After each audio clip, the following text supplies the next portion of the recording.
Hello student, this is Ankit Shukla and we were studying our chapter 7 cash book. So in our previous class we have understood what is books of original entry, what is cash book, what are different types of cash book, what is the format of cash book, okay, and what are the transactions which we record in cash book. So in today's class we will solve question related to simple cash book. We will see how we can prepare a simple cash book or a single column cash book. Okay, so let's see. The format of a single column cash book looks like something this. So there will be a 5 column on the debit side and 5 column on the credit side. This is our debit side: date, particular, voucher number, ledger folio number and amount. Then again 5 column: date, particular, voucher number, ledger folio number and amount. This is our credit column. Now how will record transaction in a single column cash book? In a single column cash book we record only cash transaction. What it means? It means we will not record those transactions in which there will be no cash involvement. Okay, and there can be only 2 type of cash transaction. Either we will receive cash from someone or we will pay cash to someone, right? Okay, now how we will record that is very simple. If we receive cash from someone, we will record on the debit side. If we make payment in cash to someone, we record on the credit side. Okay, right. Now these 2 columns, voucher number and ledger folio number, is of no use for us because voucher number is related to the bill number, means the proof of transaction which we have given to someone at the time of transaction, or we received the bill from someone at the time of transaction, right? So if voucher number is given in the question, which will normally be not given, so if it is given we will write voucher number, but it will be not given, so no need of this column. But still we have to prepare the format, right? We will prepare the column but we will not write anything. Same way is with the ledger folio number. It is related to the that particular account opened in ledger book, on which page number, that is the page number will be written in LF column. So that is also of no use for us in a single column cash book, so that will also remain left. So we will having only 3 working column, that is date, particular amount and date, particular amount. So in date column we will record the date of transaction. In amount column we will record that amount of cash received if, then on the debit side, if paid, then on the credit side. And in particular column we will record the name of that particular account which got affected due to cash transaction. Okay, so let's see our question number 1 and let's see how we can prepare this. So question number 1 says, enter the following transaction in a single column cash book. Okay, right? So we have prepared firstly the format of that single column cash book. Okay, now what is the first transaction? On 1st May 2020 commenced business with cash 25,000. It means that owner is starting business by investing 25,000 rupees as capital in the business. So when owner will give cash in the business in the form of capital, it means that we are receiving cash. So it will be recorded on the debit side and we will write in the particular column as to capital account, because that second account is capital.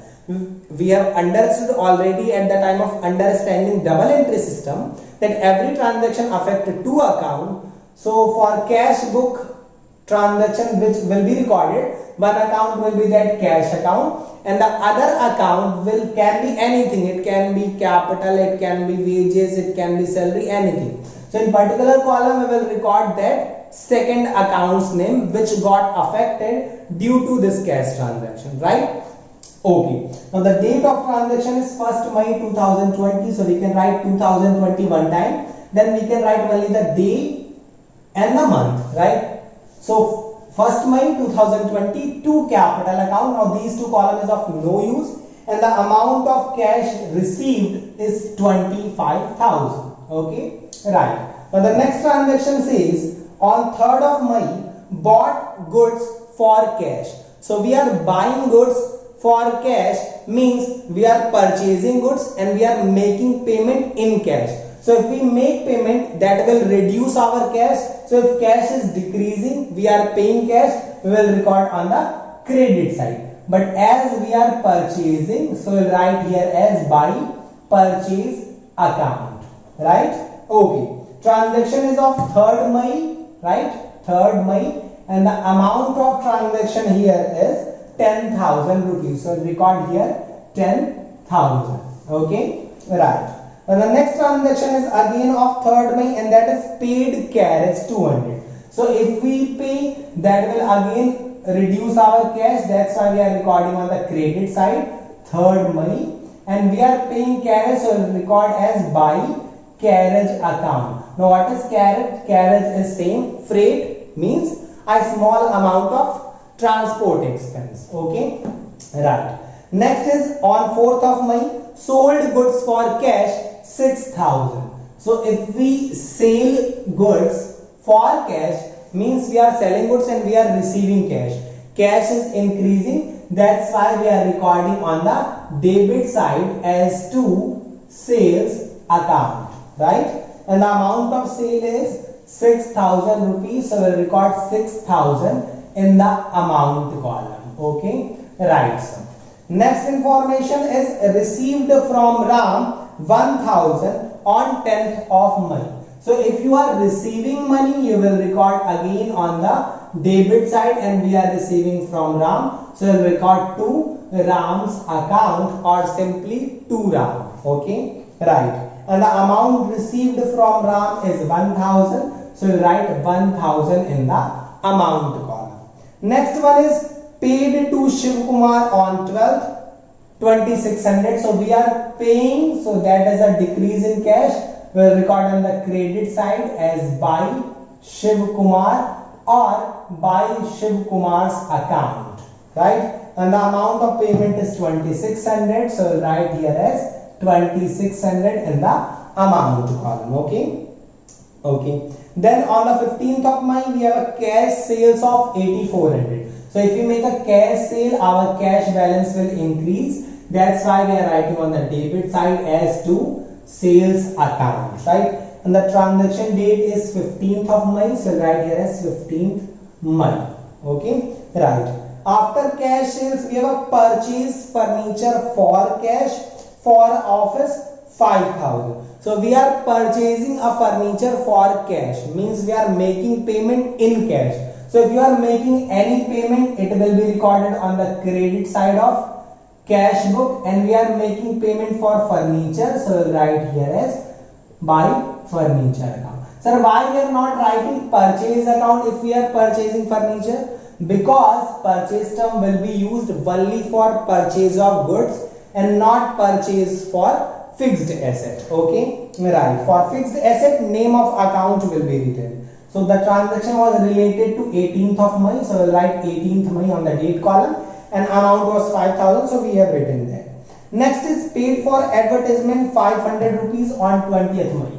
So if you are making a payment, it will be recorded of course on the credit side, and that is related to advertisement, so we'll write as by advertisement account. Okay, and the amount of advertisement paid is 500, so we'll write 500 rupees. Okay, right. So next one is purchase goods from Mahesh on credit 6,000. Remember one thing, we are purchasing from Mahesh on credit, means we are not paying anything to Mahesh right now. So if there is no cash payment or no cash received in that transaction, it will not be recorded in cash book. So where we will record that transaction, sir? We will record in journal proper. Okay, right. Next one is paid to Mahesh. Now we are paying to Mahesh 4,000 rupees. So now we are paying to Mahesh, so now we can record 4,000. So we'll record 4,000 as by Mahesh or by Mahesh's account, right? The date of transaction is 24th, so write here as 24th of May by Mahesh. Okay, right. Next is paid wages 400. Again we are making a payment, so we'll write on the credit side as by wages account 400 rupees. The date of transaction is 25th of May, so I'll write here as 25th of May. Okay, right. Next one is received for commission 1500. So if we are receiving commission, that is a receipt of cash, we will record on the debit side as to commission account. Okay, and the date of transaction is 27th of May, so I'll write here as 27 May. Then next transaction is withdrew for personal use 2200. Now owner is withdrawing from business for personal use. So if owner withdraw cash, that is a decrease in cash.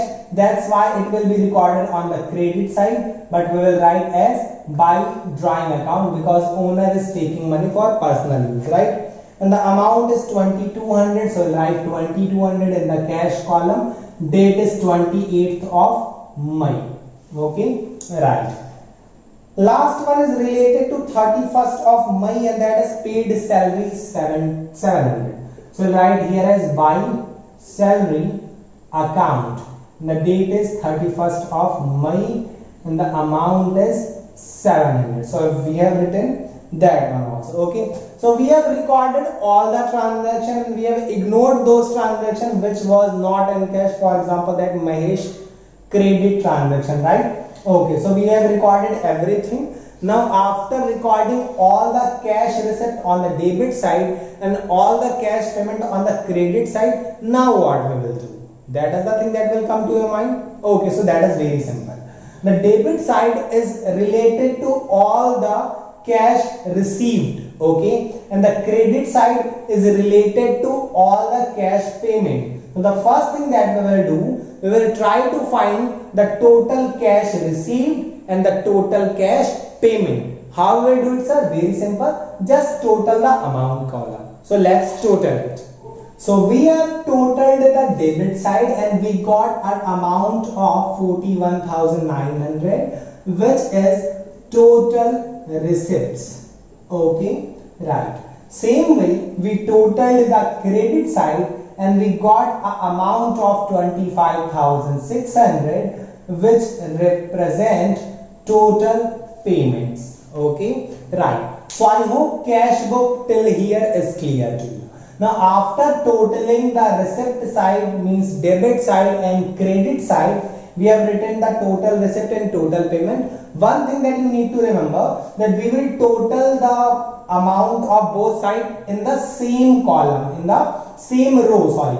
Okay, you cannot do this like you have totaled this credit side here and you have total the debit side here. Okay, so it will be in the different row, right? Okay, so we total in the same line. Okay, so we have total the debit side and we got a amount of 41,900, and we total the credit side, we got the amount of 25,600. What it represent? It represent that in May month we received a cash of 41,900 and we made a payment of 21,600.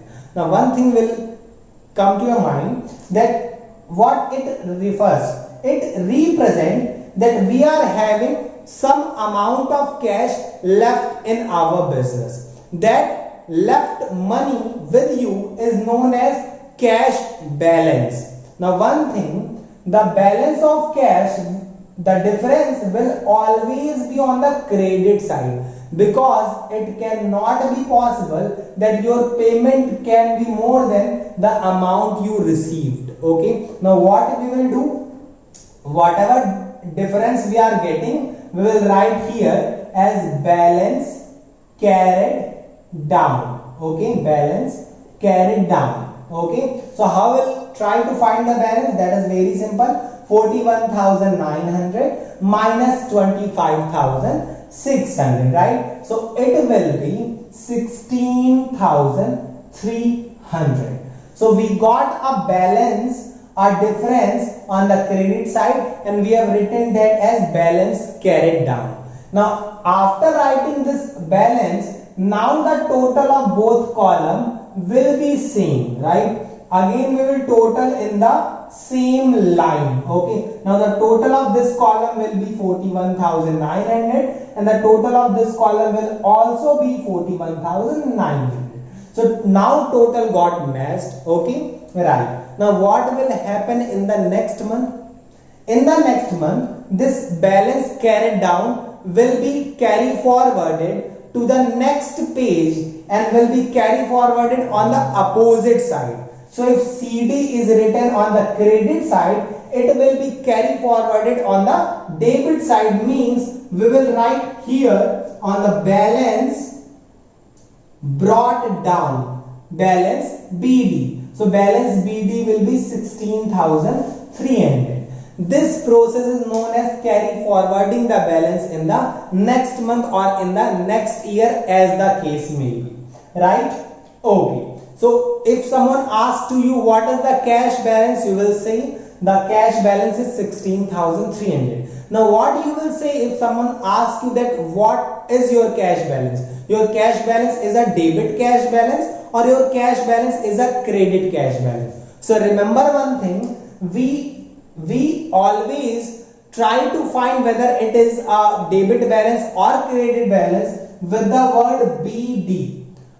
On which side it will be written as B/D will decide whether it is a debit balance or it is a credit balance. In our case, BD is written on the debit side, so we will say that our cash book has a debit balance of 16,300.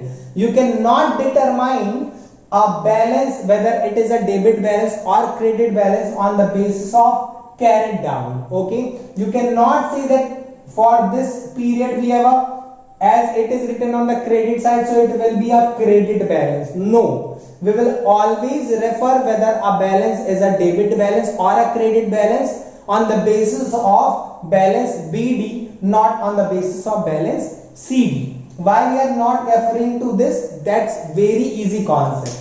We received 41,900 and we made a payment of 25,600. What it means that we are still 6,300 excess of debit. We have 6,300 of receipt more than payment, and that is debit side more. That's why we have a debit balance in cash book. And remember one thing, the balance of cash book will always be a debit balance and it will never be a credit balance. Remember, for cash account only.